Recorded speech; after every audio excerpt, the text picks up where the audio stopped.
Hello, everyone, and welcome to Americans for Safe Access, Google Hangout.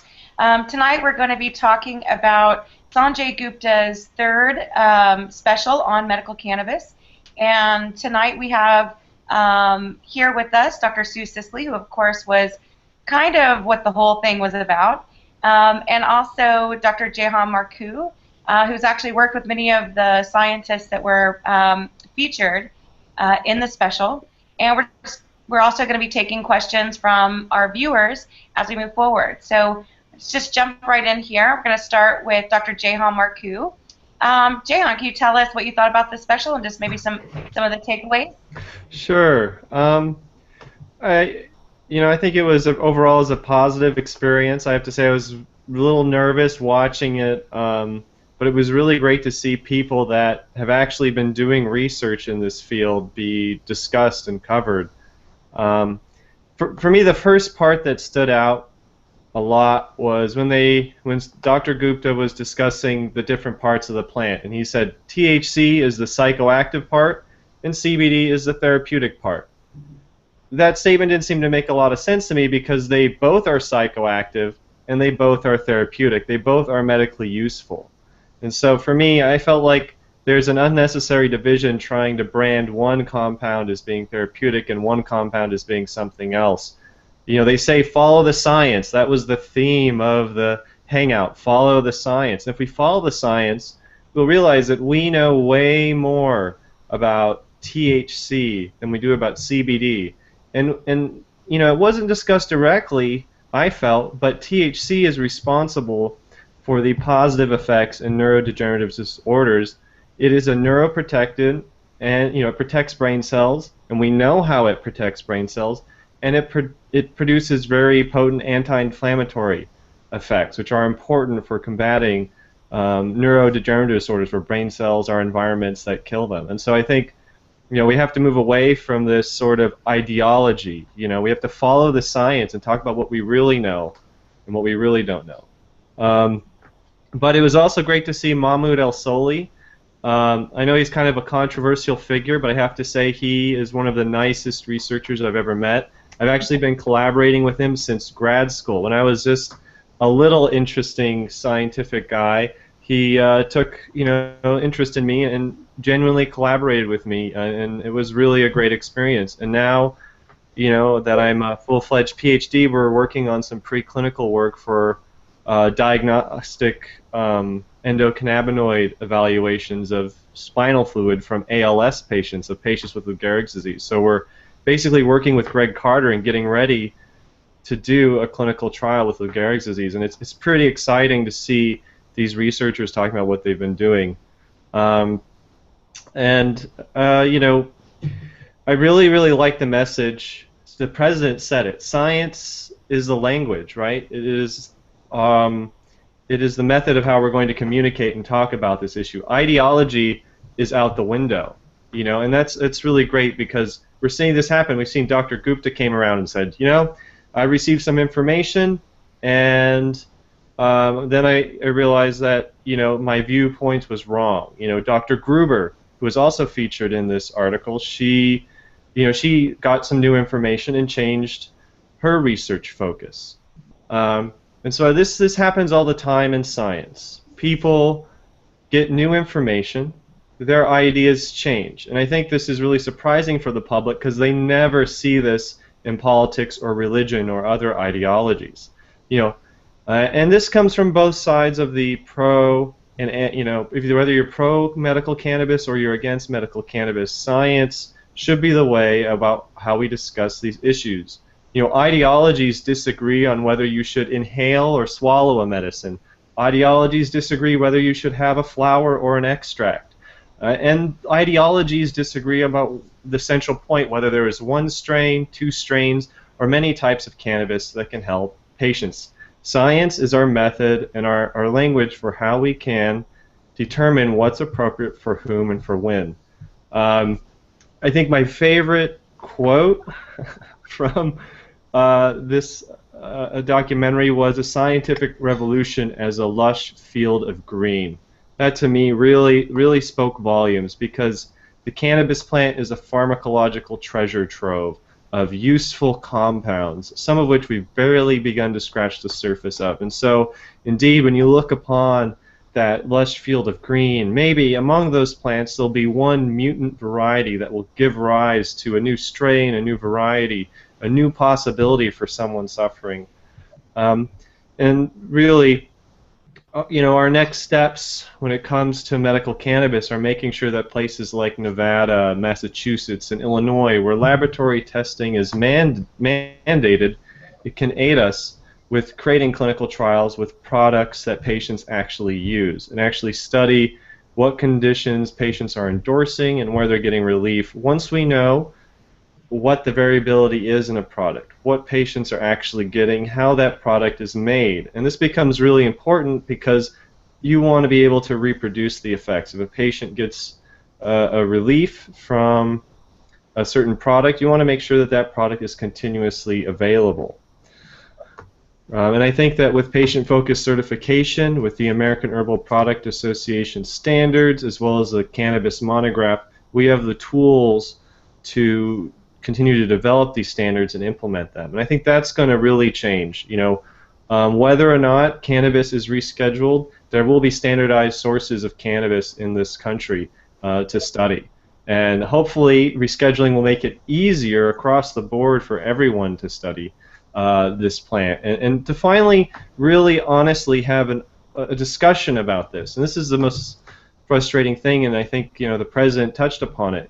Science must guide our decisions. We have to use the language of science to figure out certain things, whether or not inhalation or oral administration of cannabidiol is appropriate and for whom, whether or not we have to worry about interactions with other drugs that are out there. There are lots of interesting questions, whether or not certain cannabinoid preparations, say, could enhance the beneficial effects of opiates or prevent tolerance to opiates. These are really important questions that we could be looking into. It's really amazing what they were able to fit into that documentary. I have to say, I've seen some people criticizing it, saying, "Oh, there was no new information for me." Well, scientists and researchers and people who follow this subject closely are always on the cutting edge. And scientists, researchers, and doctors, no offense, don't do the best job of telling the public about what is already known.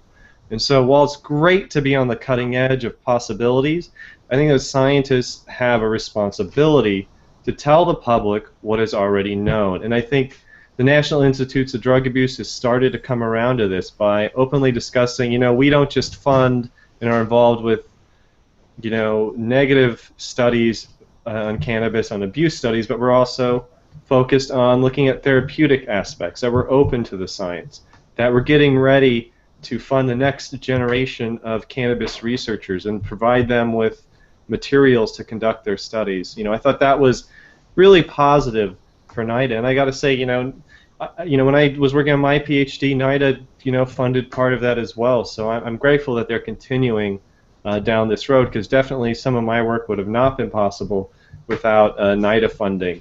And people have to remember that that's where a lot of these studies come from, is initially looking into, is there any harm, and then finding something else completely different.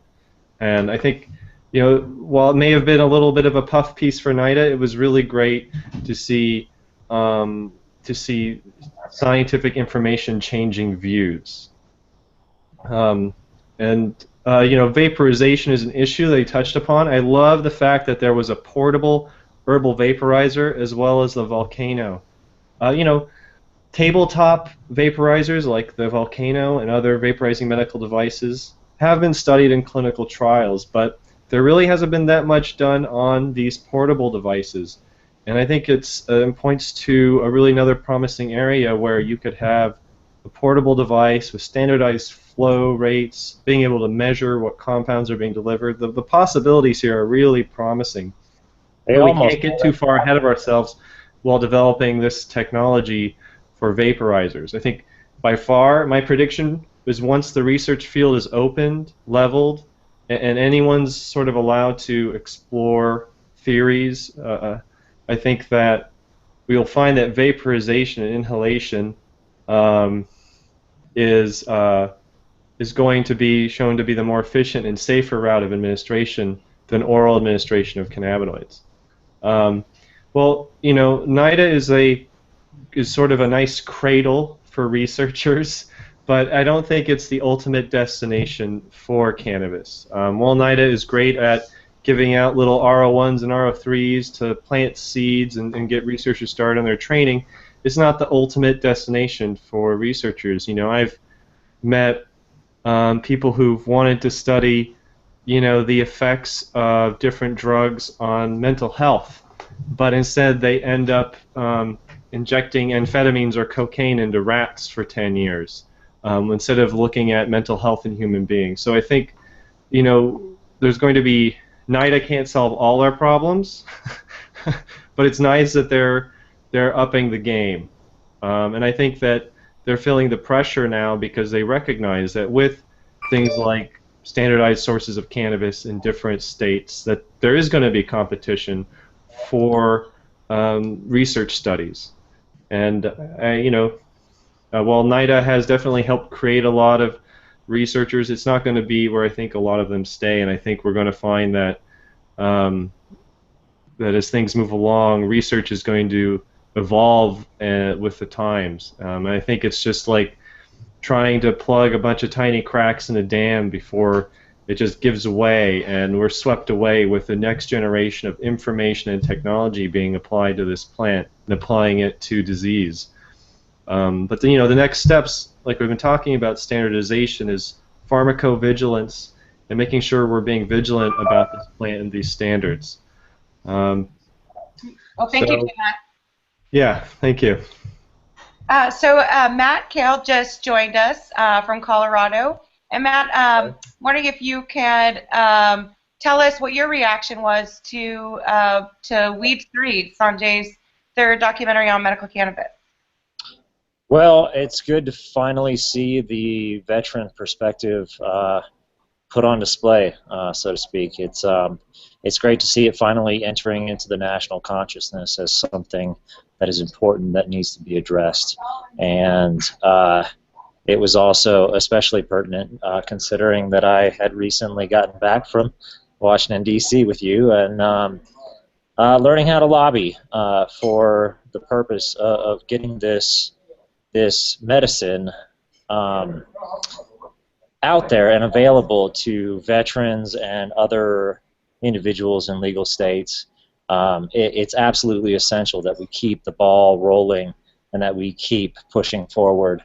And I hear a lot of people talk as if the CARES bill doesn't go far enough. Oh gosh, what we really want is a complete descheduling of marijuana. And yes, absolutely, we all want that.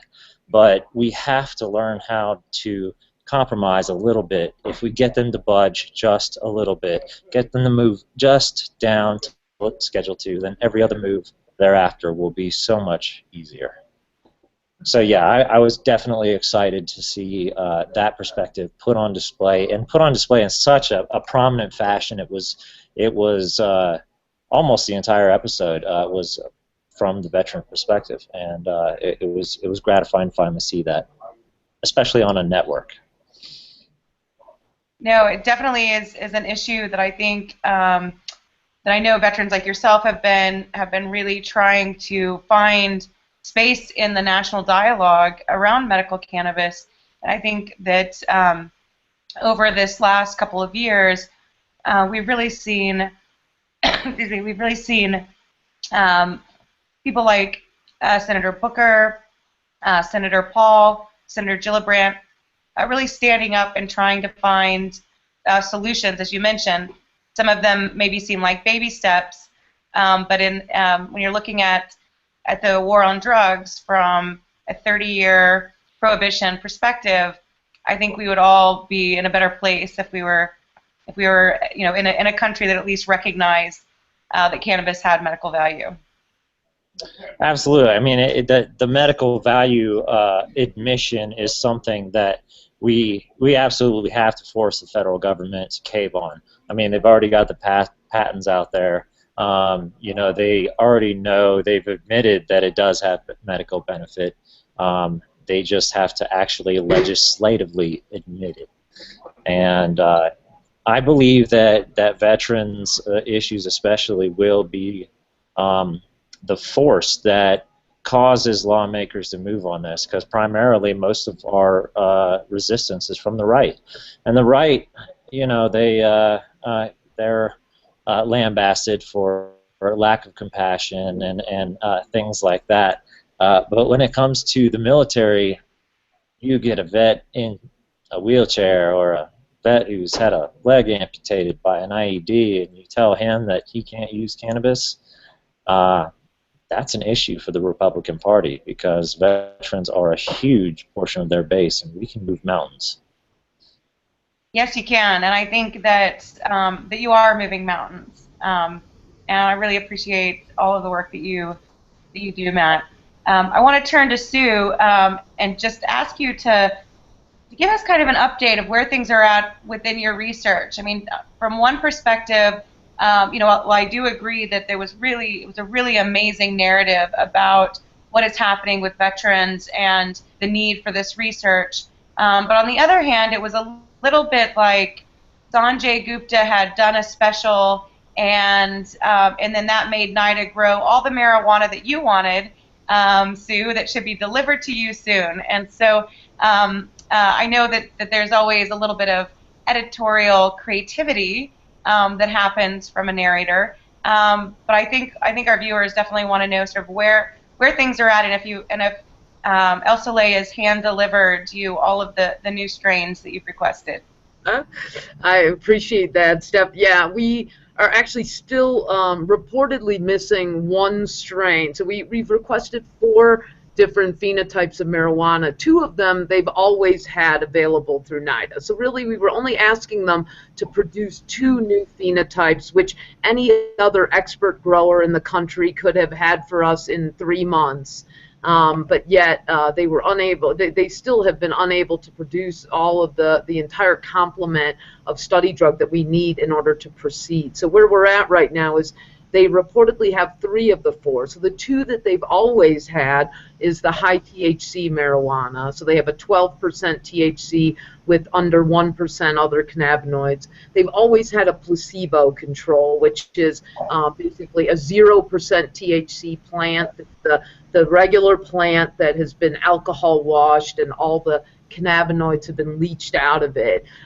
So those 2 strains they've always had available. All we were asking them to do was produce 2 CBD-rich strains of marijuana. One that was high CBD, 12% CBD with no other, under 1% other cannabinoids, and then a 1-to-1 ratio of THC and CBD at a 12% THC, 12% CBD.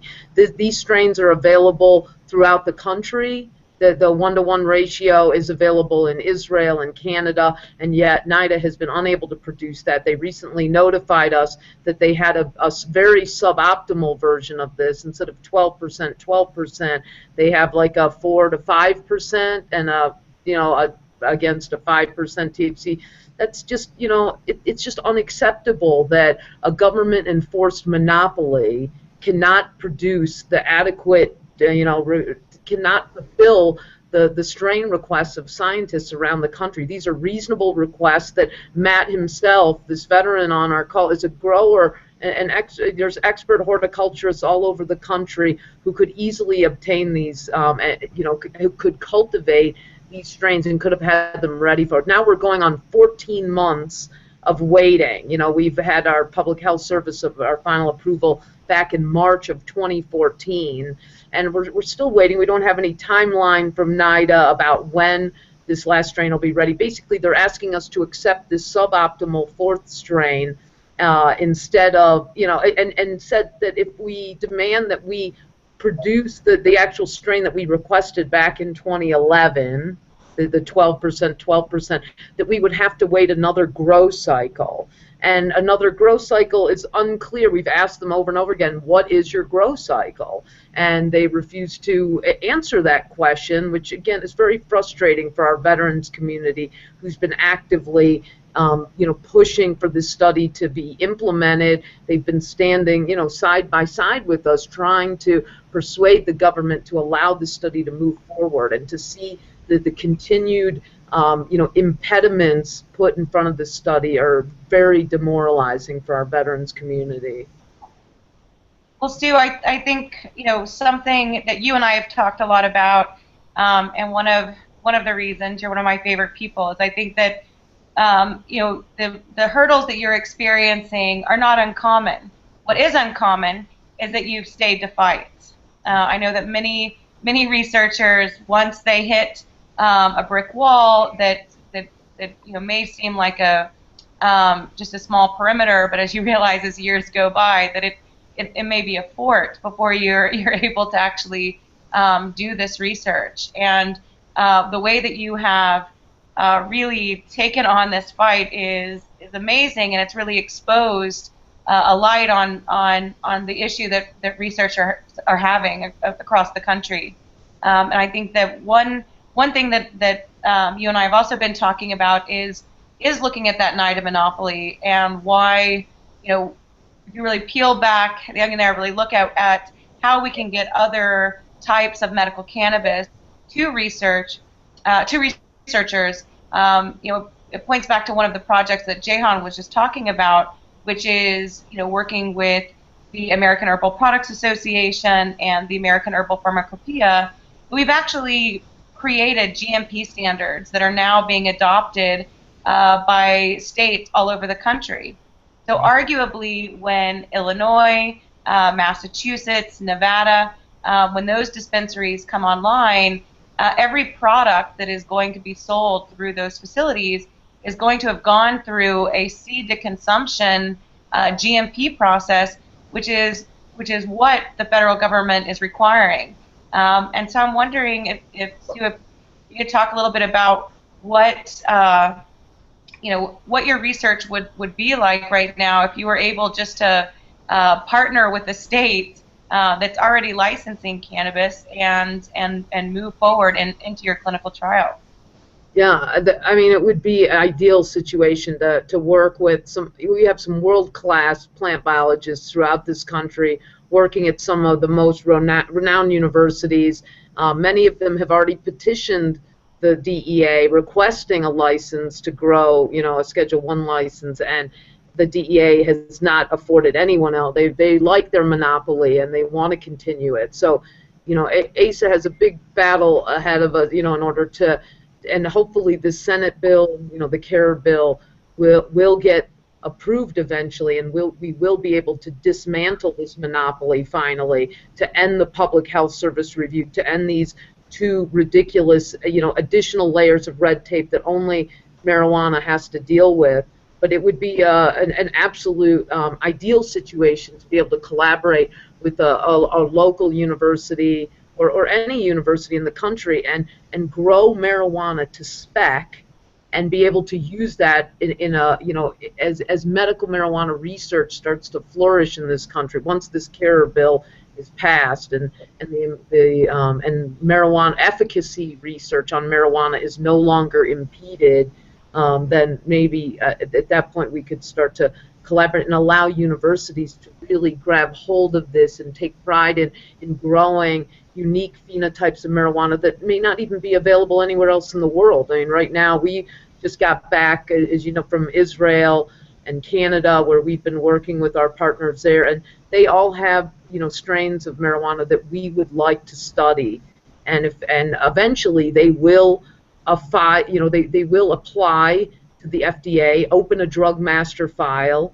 and they will break the NIDA monopoly. And we are proving now with the waiting 14 months for study drug, that still not being able to identify when that fourth strain will be available, not having an adequate access to these various phenotypes is proof positive that this monopoly is a failure. They don't deserve to maintain this. The law, the Controlled Substances Act, says they have to provide an adequate and uninterrupted supply of marijuana for any FDA-approved trials, and it's clear that they haven't been able to fulfill the tenets of that monopoly. So I'm hoping that ASA did a great job of getting us an appointment with the ONDCP, the Office of National Drug Policy Control. That was a very fascinating meeting to see that, you know, they are willing to work with ASA and with us to try to address these continued failures in the system. But in the meantime, you know, NIH has just granted NIDA another $68 million to perpetuate this failed monopoly. So I would say, you know, we've got a big uphill battle, but we're grateful for ACE's, you know, support and partnership in trying to tear down these barriers. You know, I have to say, you know, it was pretty exciting to hear the president say he would be reviewing our legislation.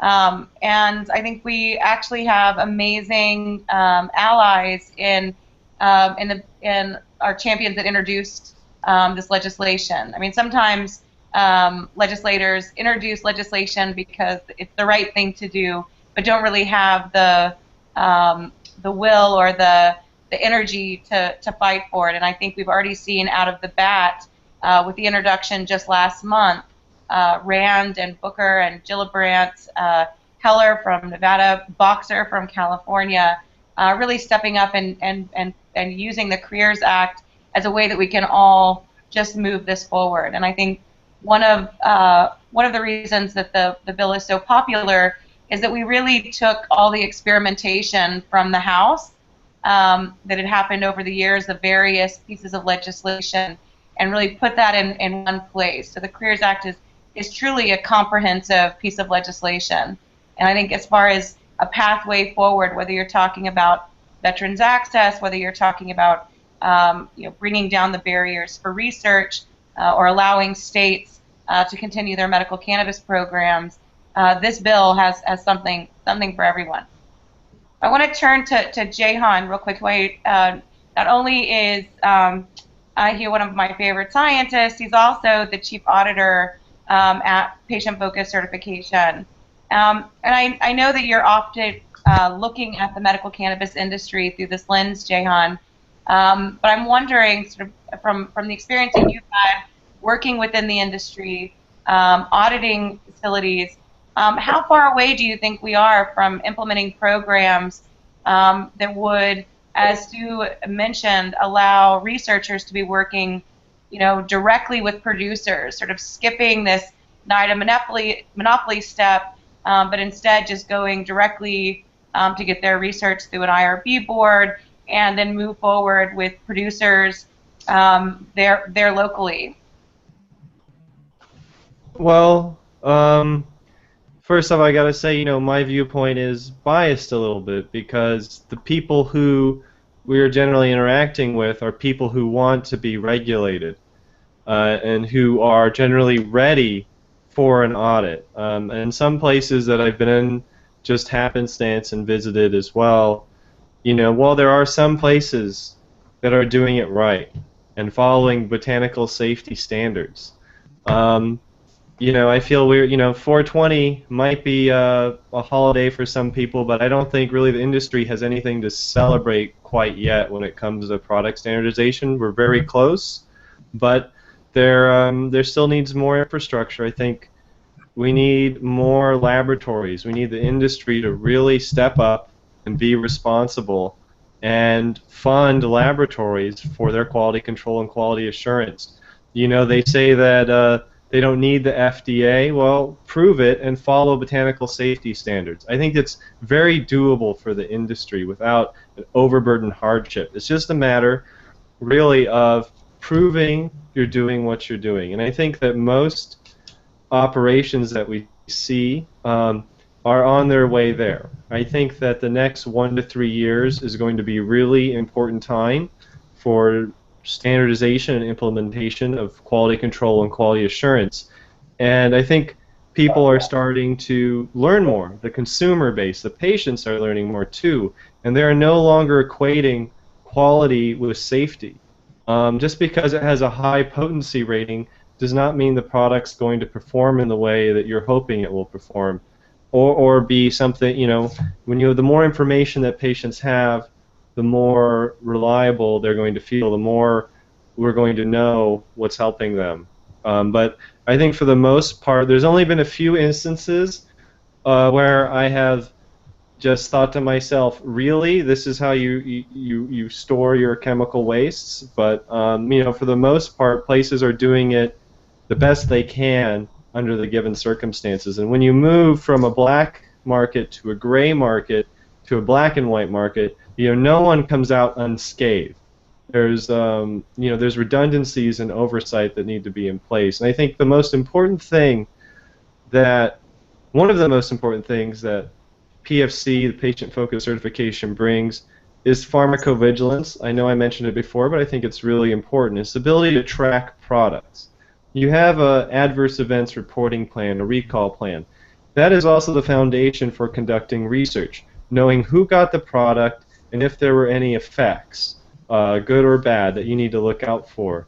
I think that this is really important, and there's going to be, I think people are going to realize that there's changes in the ways that they create products, that it's no longer just A to B to C to D, boom, got my product. It's going to be checkpoints between each part of the process.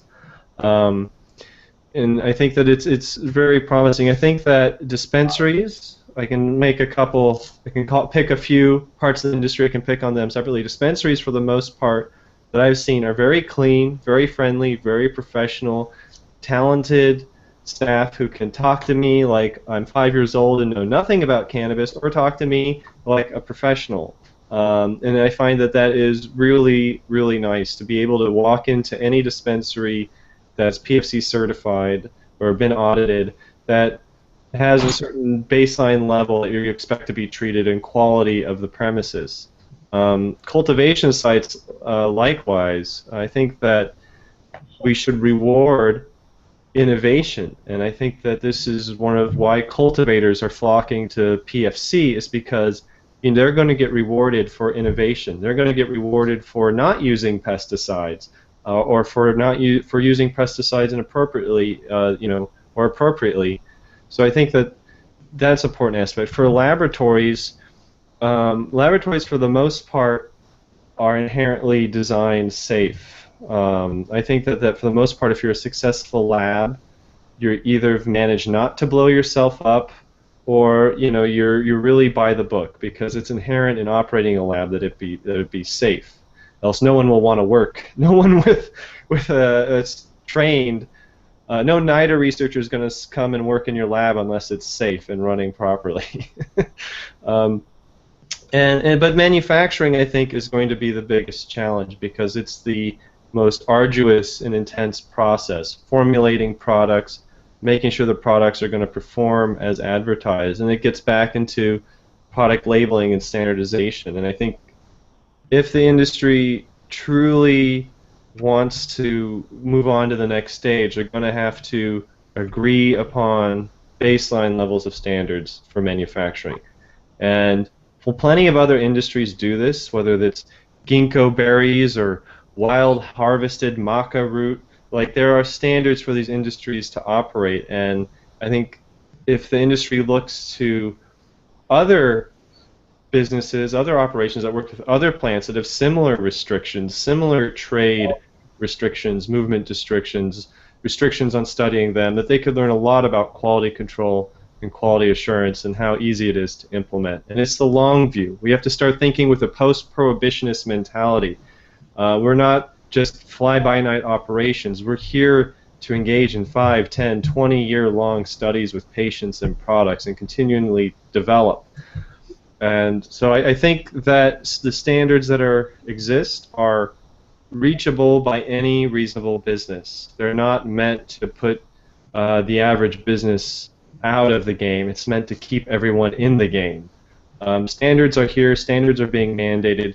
Here's an instruction booklet, and that's essentially what the AHPA, the APA guidelines are, is instructions on how to better manufacture, how to run a good lab, how to run a good dispensary.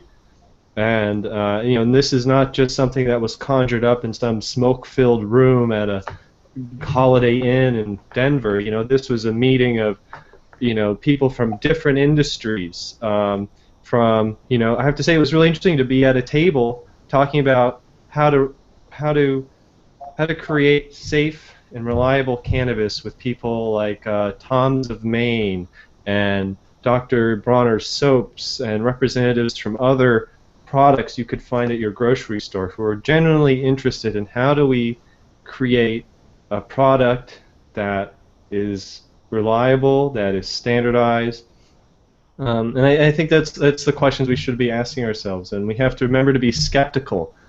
Cannabis is inherently safe, but commercialization always sort of messes things up. Occasionally, commercialization leaves out a seatbelt or a brake pad or what have you. So we have to make sure to be skeptical and think along each ways and require data, require proof. How do we know what we know, and how do we know what we're doing is right? So I would, I think that the standards are a way to make sure everyone stays in the game. If you want to progress to the next level of the cannabis industry, you have to adopt basic botanical safety standards. Thank you, Dan.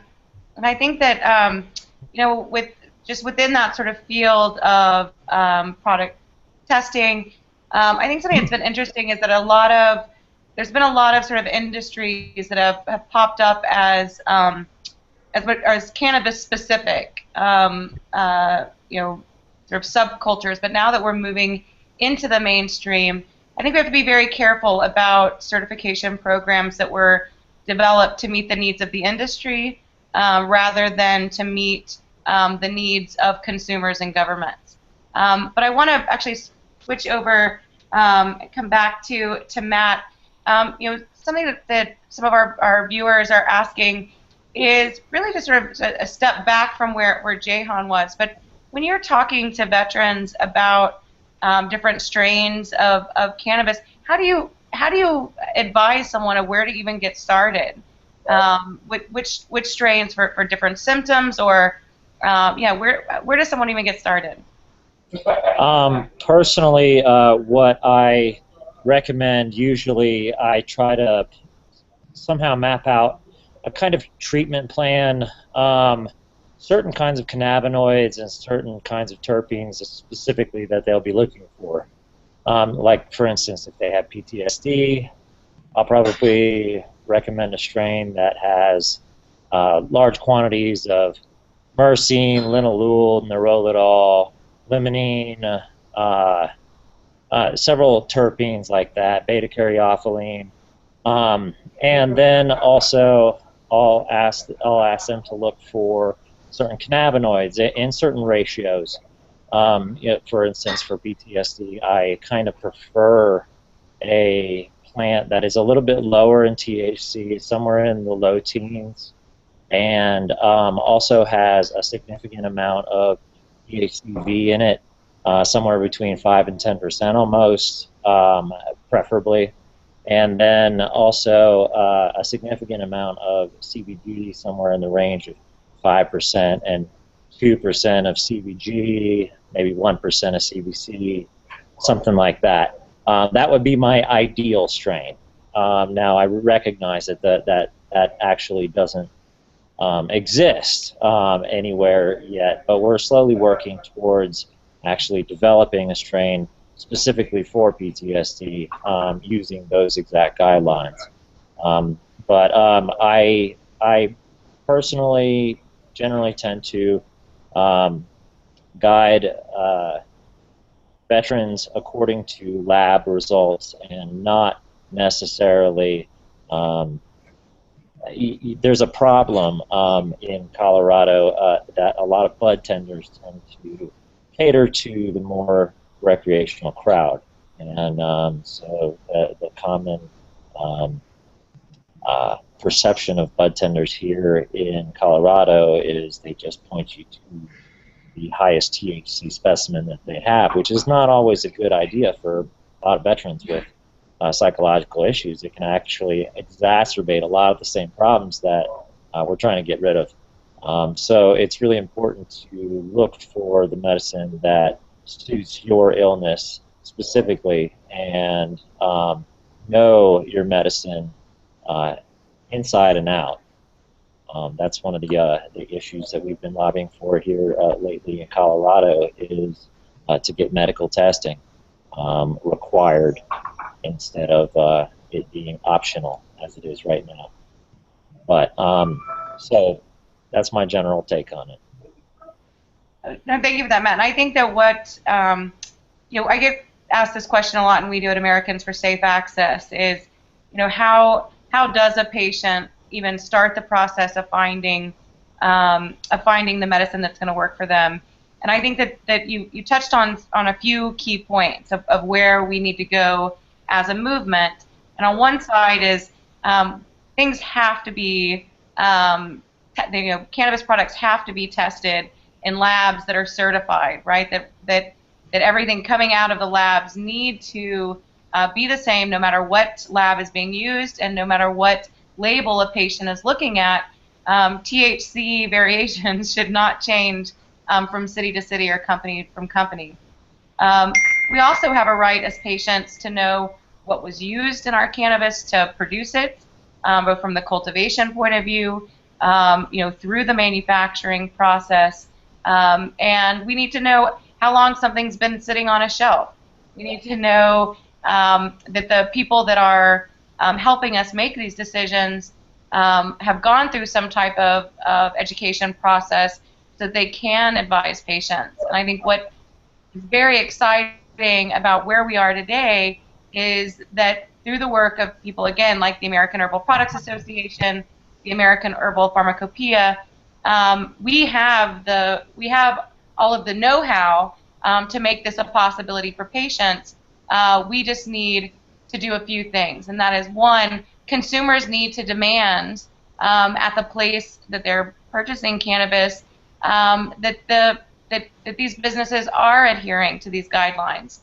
We also need to step up during regulatory processes and demand that that departments of health, Department of Agriculture's adopt these standards so that we can move through. And then Sue, I actually have a question for you, and maybe you or Jehan could answer this. But the viewer's asking if NIDA materials are grown certified organic, and if not, is that something new that Mississippi University of Mississippi will have to start creating? So I'll give that to Jehan or Sue. I can do the short answer is it follows the United States or the American Herbal Pharmacopoeia cannabis monograph, which if you look at it, the front picture is a picture of the cannabis grown there. And the AHP monograph is USP compliant. So as far as anyone knows, that stuff is grown to meet botanical safety standards. You have to remember that Ole Miss just doesn't grow weed, folks. It's one of the largest natural products research centers in the country. It is renowned for studying plants and producing botanical medicines and studies on them. So cannabis is just one of the hundreds of plants they are growing, cultivating, and studying there. So they are very attuned with ethnopharmacology and growing things organically and properly there. I think that's an important concept. Now, whether or not you think the cannabis that comes out of there meets your standards, that's another issue entirely. Whether or not seeds and stems in a Pall Mall paper really fit your description of a medicine is totally another question. And that's when we talk about manufacturing, right? We start off with dirt and sunshine and no pesticides, and somehow it ends up in a cigarette paper. So, this is where we have to talk about manufacturing, which is a separate issue from whether or not the material is organic. But yeah. Well, it's interesting because. Oh, are we done? Okay, I'm sorry, guys.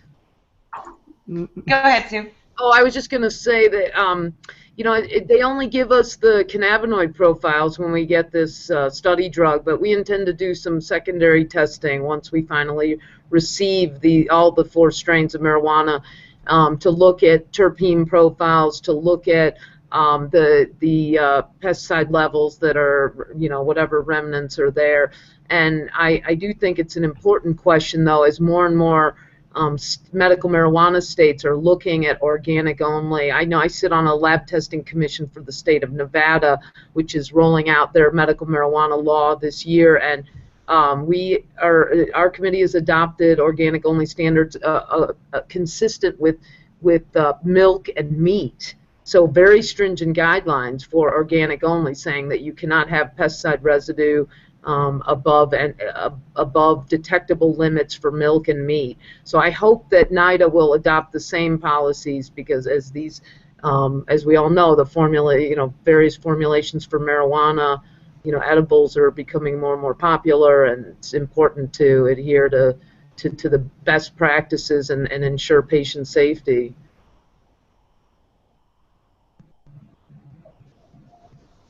Good. Jan, did you want to add to that? Sounds good to me. Right on. I think the terpenes are part of the elephant in the room, and most people, I think most people on this hangout know that terpenes interact with the endocannabinoid system, the same system that THC interacts with. And guess what? They're not found just on cannabis. And so I think there's a real tremendous potential to not only look at cannabis, but look at your diet and cannabis. And maybe that there are certain things you might want to increase in your diet, such as maybe you want more beta-carophylline or more linalool or more terpenoline in products. And it's just one more sort of arrow in the quiver for patients to manage their conditions. So I think the more information a patient has on their product, whether or not it's pesticide-free, organic or not, potency, heavy metal testing, the more information that people have, the better decisions they're going to make about their health. All right, so we've got about 10 minutes left, and so I just wanted to go back around and give you each an opportunity to let our viewers know how they can stay involved and move this issue forward. So Matt, do you want to start with you? Yes, I'm the director of horticulture of a small nonprofit in Colorado called Operation Grow for Vets. We give out cannabis product directly to veterans in the state of Colorado, and we do it free of charge. We believe it's a right of every veteran that they have fought and they've earned. If they would like to medicate with cannabis, they should. So if you want to stay involved with at least my organization, then please go to www.growforvets.org and, of course, support the CARES bill. Absolutely. You have to get out there and contact your representatives.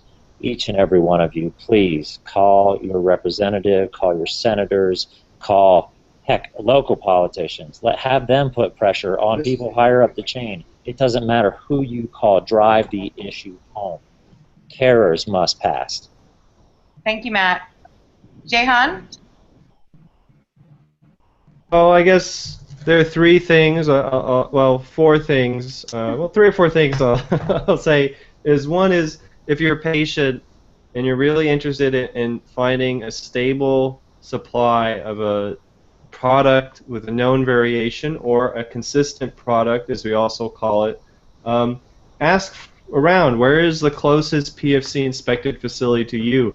Why aren't the facilities that are supplying your medicine interested in safety and handling requirements that are agreed upon by the industry? Ask for it and you shall receive. You know, I remember when I was first interested in doing analysis of cannabis plants, and I was told by people who didn't see the value in potency testing, and that was 10 years ago. Now you can't even imagine buying a product without getting potency testing on it. Imagine what when people start saying certified organic or pesticide-free labeling. If you had a choice between a bag of anything, and one said pesticide-free, and one said nothing about it, what product would you buy? If you're a science professional and you're listening to this, the American Chemical Society has, with me and several others, have co-founded an official cannabis committee of the American Chemical Society. We are currently working on developing training programs for scientists as well as educational materials, and they are very interested in chemical health and safety as well as opportunities for small businesses. So if you're a science professional, join the American Chemical Society, join the American Herbal Products Association, and meet people and network.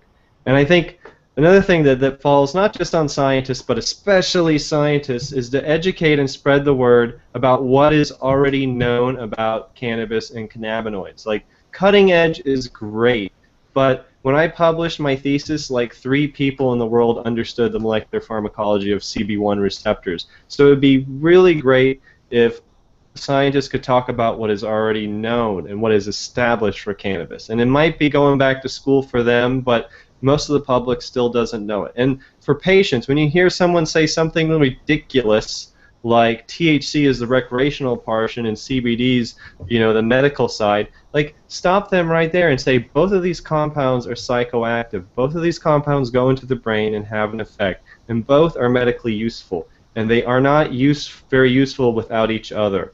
And I think that this is a point you shouldn't be afraid to drop the hammer on and stop people with this sort of nonsensical talk. 30,000 publications about THC. We know a lot about this molecule. We know what happens in the liver when it interacts with almost every drug you could think of.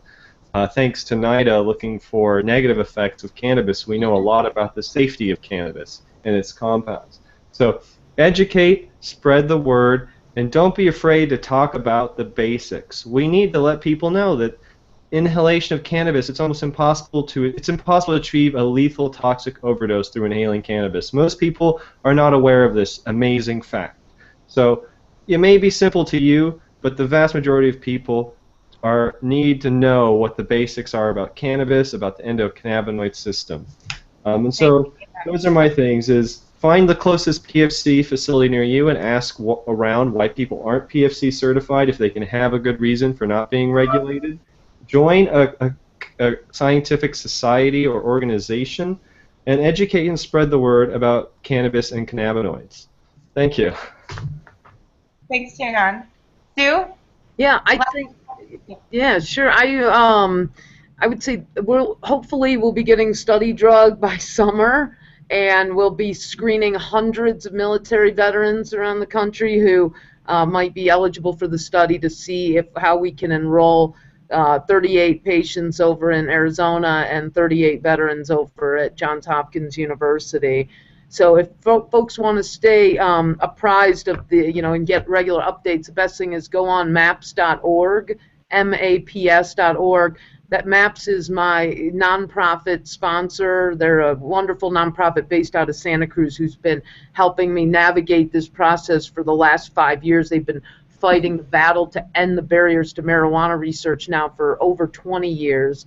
And if you go on maps.org, they should have, eventually, once the IRB finalizes our approval, they will be publishing updates on maybe an 800 number where veterans around the country who are interested can call and be screened over the phone to see if they're eligible, if they meet all the pages of inclusion and exclusion criteria.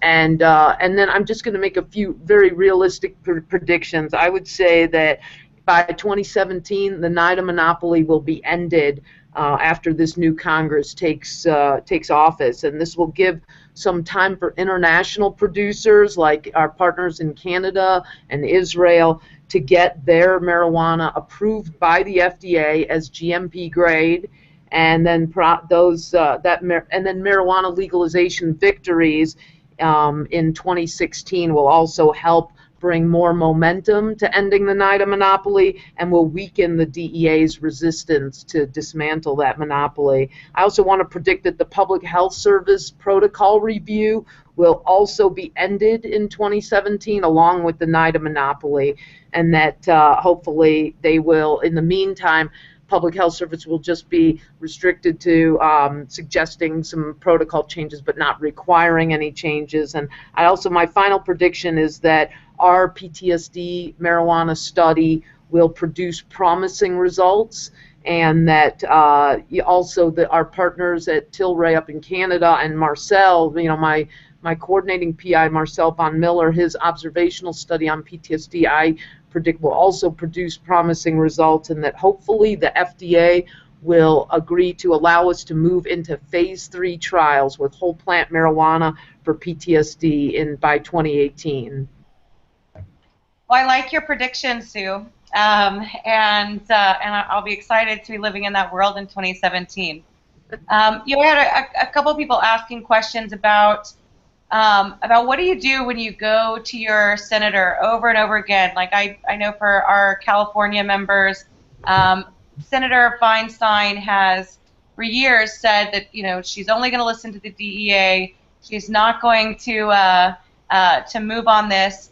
And you'll be glad to hear that actually she is moving a little bit on this. In fact, Senator Feinstein has reached out to someone who's actually also traditionally been an opponent, Senator Grassley, and they are actually looking at some of the child seizure issues. And so I would just say, as Jehan mentioned before, every year we're learning more and more about this amazing medicine, and it's our job to continue to bring that information to our elected officials. I know that we all think about medical cannabis all the time, but that isn't true for the rest of the world. And so when you hear an exciting new study, bring that to your senator. Bring it, even if your senator is Feinstein, because what we do know as medical cannabis advocates is that conditional medicine has not lived up to its promise. That there are still thousands of disease states that are not being treated by conventional medicine, and we know that we have found an herb that works for us, and we're excited to see science catch up to explain that experience we're having. But as long as patients and doctors are viewing relief and science is backing that up, then we're going to continue to move forward. So I want to thank you all for joining us tonight. We're actually wrapping up right before a huge storm here in D.C. I'm getting a tornado warning on my computer, which I didn't know there were tornadoes here. So I'm sure I'll be fine. Everyone have a great night. I want to thank our guests, Jehan, Matt, Sue. Thank you so much for joining us tonight. And for any of the campaigns that our guests mentioned, please look at ASA's Facebook or our Twitter feed, and we'll keep you up to date on those campaigns. Thank you all so much. Have a good night.